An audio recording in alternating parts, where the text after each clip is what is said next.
Hello guys, welcome back to our new vlog. আমি প্রীতি, আমি চলে এসেছি তোমাদের সাথে নতুন একটা ভিডিও নিয়ে। তো এখন বিকেলবেলা আমি আর মা একটু দিদাবাড়িও যাব, প্লাস আমি চুলটা কেটে দেবো। ভাবছি ছোটো ছোটো এইটুকুটুকু করে দেবো চুলটা, কারণ চুলের অবস্থা ভীষণ খারাপ। তোমরা হয়তো তারা আমার ভিডিওতে দেখো যে আমার চুলটা এত বড়, বলবে যে কি চুলটা কাটতে মায়া লাগলো না, বা চুলটা নিয়ে কোনো মায়া নেই, কিছু নেই বলবে। আমি জানি বলবে, কিন্তু কি করব আমি, আমার চুলটা এতটাই ফেটে গেছে, আর চুল মানে এত পরিমাণে চুল উঠছে যে আমি আর পারছি না। আমার ঘরে শুধু চুল আর চুল থাকে, তাই পুজোর আগে চুলটা কেটে দেবো ভাবছি। তাই টুম্পা মাসির দোকানে যাব, চুলটা কাটিং করবো। আর যেই পরিমাণে দুদিন ধরে গরম পড়েছে, আমাকে দেখে বুঝতেই পারছো যে কতটা গরম লাগছে। আর মা ওদিকে রেডি হচ্ছে, এখন বেরোবো। বিকেল বেরোচ্ছি, কারণ কি দিদাবাড়িকে একটু রিলস করবো, কারণ অনেকদিন রিলসও করা হয় না। তো চলো তোমরা ভিডিওটা কন্টিনিউ দেখতে থাকো। চলো এবার বেরোই। মা দেখো,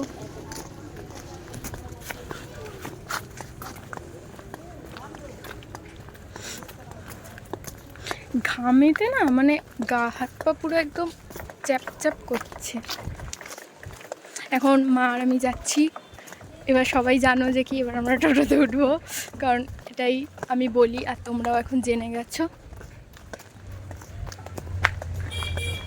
আমাদের বাড়ির গলিতে জানি না একটা কুকুর মারামারি করেছে বলে এত রক্ত আমাদের বাড়ির গলিতে ভর্তি। ওই দেখো, এইটাই মনে ছিল ওই কুকুরটা। তো চলো এখন টোটোতে করে যাই। এই দিদাবাড়ি আসলাম জাস্ট, ভাবলাম আগে দিদাবাড়ি আসি, কয়েকটা রিলস করব, তারপর যাব। আর এসেই দেখছি এ দেখো, এখানে প্রোগ্রাম হবে আজকে। ভালো দিনে এসেছি একটা। চুলটা কিন্তু আমার এমনি সুন্দর আছে, কিন্তু একদম ফেটে বিচ্ছিরি হয়ে গেছে। যাই হোক, চুলটা কাটতে হবে। আর এখানে প্রোগ্রাম হবে, যাই হোক একটু দেখে যাবো প্রোগ্রাম কেমন হয় না হয়। শুনেছি তো খুব বড় করে নাকি প্রোগ্রাম হয় দিদাদের এখানে, তো আজকে দেখবো। আসলাম, প্রচণ্ড গরম লাগছে। এখন ছাদে যাব, গিয়ে রিলস করবো। চলে তোমাদেরকেও ছাদে নিয়ে যাচ্ছি। ছাদে যাচ্ছি, এই দেখো এখানে সুন্দর করে বোতলগুলো সাজানো। কেউ কিছু মনে করো না, আমরা জানি না কে রেখেছে। তো মা সেটা নিয়ে দেখালে। এখন ছাদে এসেছি, আমি রিলস করব কি করব না, আমার মার এক্সাইটমেন্ট সবসময় বেশি থাকে, তাই তো মা? মা, আমার মার এক্সাইটমেন্ট বেশি থাকে যে তুই রিলস কর, রিলস কেন করিস না। আর আজকে ওয়েদারটা দারুণ। এই দেখো, জানেন এগুলো কাদের গাছ, কত সুন্দর।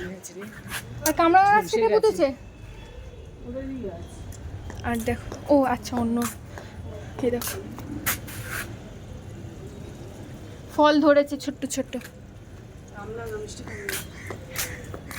আর এখানেও গাছ আছে। দিদাবাড়ির এখান থেকে ভিউটা যা সুন্দর, আমার তো দারুণ লাগে। তাই আমি ভাবি এখানে এসে 2-3টে ভিডিও করে নিলে আমার শান্তি। এখনও টুনি লাইটগুলো খোলেনি, কারণ পুজো আসছে বলে, এই জন্য। বোম্বাই লঙ্কা গাছ তো দেখো, দেখে মনে হচ্ছে না দোপাটি ফুল গাছের মধ্যে নয়নতারা ফুলটা হয়েছে, কিন্তু না, পাশে গাছটা। তো চলো এখন ভিডিও করে নিই। আর ভিউটা দেখো, জাস্ট খুব সুন্দর, খুব সুন্দর। তারপর হেয়ার কাট করতে চলে এসেছিলাম, আর সামনের লেয়ারগুলো অনেক বড় হয়ে গেছিলো বলে তাই ছোট ছোট করে আবার লেয়ারটা কাট করে নিলাম। আর পিছনে দেখতেই পাচ্ছ চুল বেশি কাটিনি, তাও অনেকটাই কাটা পড়েছে, কারণ একদম পাতলা হয়ে গেছিলো আর ফেটে গেছিলো। তাও টুম্পা মাসি বললো যে কি একদম ছোট করে দিস না তুই এত বড় চুলটা, তাই আর কাটলাম না, ফাইনাল ডিসিশন নিলাম। আর সত্যিই তো এত বড় চুলটা কেটে দিতেও একটা মায়া লাগে। আর আমি জানি এই চুলটা কেটে দিলে তোমরাও আমাকে বলবে যে কি কেন আমি কাটলাম। আর দেখো আমার চুলটা পিছন দিক থেকে দেখো অনেকটাই কেটে দিয়েছি। আর এখন দেখতেই পাচ্ছ, তা আমার চুলটা অনেকটাই পাতলা, দেখো তোমরা দেখলেই বুঝতে পারবে অনেক পাতলা হয়ে গেছে। আর কেমন লাগছে অবশ্যই আমাকে জানাবে চুলটা কেটে। আর তাই দেখো না, আমি এখানে হাসছি আর কতবার ঢং করছি চুলটা নিয়ে। হঠাৎ করে পৃথ্বীর সাথে দেখা হয়ে গেল মুকুন্দপুরে। ও আমাকে মা টুম্পা মাসির দোকানে বসে আছে, আর আমি কি বাজে বাজে কথা বলছে। না ওরকম কিছুই হয়নি, ঠট না বাজে, দেখি তোর মুখটা কিরকম চোখ ঢুকে গেছে।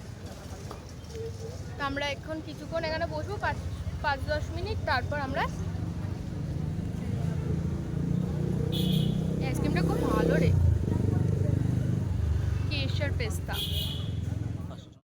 তারপর আমরা নিচে আর যাইনি, নিচে দেখতে পাচ্ছ লোকজন আছে অল্প, সেরকম একটা লোক হয়ওনি। আর আমরা ওপর থেকেই দেখছিলাম আর ভাবলাম যে না থাক, নিচে যাব না, ওপর থেকেই যখন ভালোভাবে দেখা যাচ্ছে তা নিচে যাবো না। এই দেখো এখানে মা আছে, মাকে দেখো, মা ওদিকে দেখছিল আর এই দেখো দিদা দেখছে। তা বেশ ভালোই গান করছিল। আমি ঠিক জানি না এনার নামটা কি ছিল, বাট খুব সুন্দর গানের গলাটা ছিল, খুব ভালো গান করছিল। আর আমরা যেহেতু ফার্স্ট টাইম এসেছি তো বেশ ভালোই লাগছিল প্রোগ্রামটা দেখতে। তারপর মিডিলে একটা ছোট্ট মিষ্টি বাচ্চা এত সুন্দর দুর্গা ঠাকুরের গানে একটা ডান্স করলো, মানে বলার বাইরে। আর ওই দিকে আমার দাদু দাঁড়িয়ে দাঁড়িয়ে দেখছে, দাদু ওখানে ক্যারাম খেলতে গেছিলো, তো দাদু ওর নাচটা দেখে তো দাঁড়িয়েই পড়েছে লিটারেলি। আর দেখো না কি সুন্দর টুনটুনি পাখির মতো ছোট্ট একদম, কি সুন্দর নাচ করছে। আর আমরা তো তাই উপর থেকে বলা বলি করছিলাম যে কি সুন্দর ছোট্ট বাচ্চা মেয়েটা এত সুন্দর ডান্স করছে। তা আমরা ভেবেছিলাম থাকবো, কিন্তু থাকার হবে না। এখন তাড়াতাড়ি করে 10টা বাজে আমরা বেরিয়ে যাচ্ছি, কারণ পুরো বাইরে বৃষ্টি নেমেছে।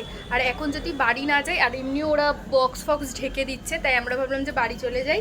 তো এখন আমরা বাড়ি চলে যাবো তাড়াতাড়ি করে, কারণ মেঘ প্রচুর বিদ্যুৎ চমকাচ্ছে, কোনো মতেই সম্ভব না। আর মা কিরম বৃষ্টি নেমেছে সেটা বলে, খুব জোরে বৃষ্টি নেমেছে, দেখ সব ঢেকে দিচ্ছে। তো চলো এখন বাড়ি যাই, আর হবে না, চলো এখন বাড়ি যাই।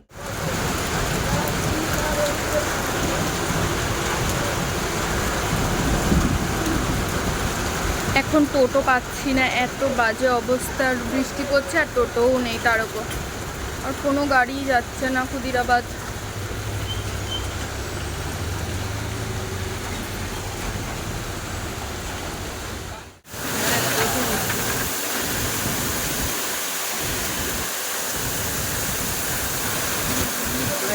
জায়গায় দাঁড়িয়েছি